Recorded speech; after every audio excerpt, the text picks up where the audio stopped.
আজ আমি পানিহাটি এইছিলাম অভয়ের মায়ের সঙ্গে প্রচারে বেরিয়ে এত ভালো লাগলো এনাদের এত সুন্দর সারা উনি কি বলছে একটু শুনি। অ্যাকচুয়ালি দিদি যখন মারা যায় অভয়া দিদির এরকম অবস্থা হয়েছিল তখন আমরা প্রতিবাদের জন্য রাস্তায় বেরিয়েছিলাম।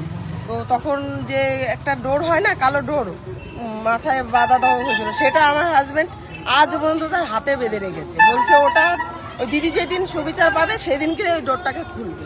তাহলে সেই হাজবেন্ড থাকলে আমি দেখাতে পারতাম, মানে সেই ভাইয়ের রাখি হিসেবে পরিয়ে রেখে দিয়েছে এখনো সেই কালো সুতো।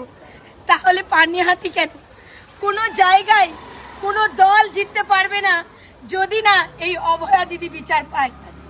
তাই এই দিদির কথা শুনে আজ মানে যে আশা নিয়ে এসেছিলাম সেই আশা পূর্ণ হয়েছে। সকলকে একটা কথাই বলবো যে এই দিদি ভাইয়ের হাজবেন্ড যেভাবে বোনের কি বলবো বিচারের জন্য আজও কালো সুতো বেঁধে রেখেছে, আমি জানি এরকম শত শত ভাই দাদারা তার হাতের মধ্যে সুতো আজও বেঁধে রেখেছে সেই বোনের বিচারের জন্য। আপনাদের এটাই বলার জন্য আমি এখানে এইছিলাম যে এখানকার সারা কেমন আপনারা জানতে চেয়েছেন।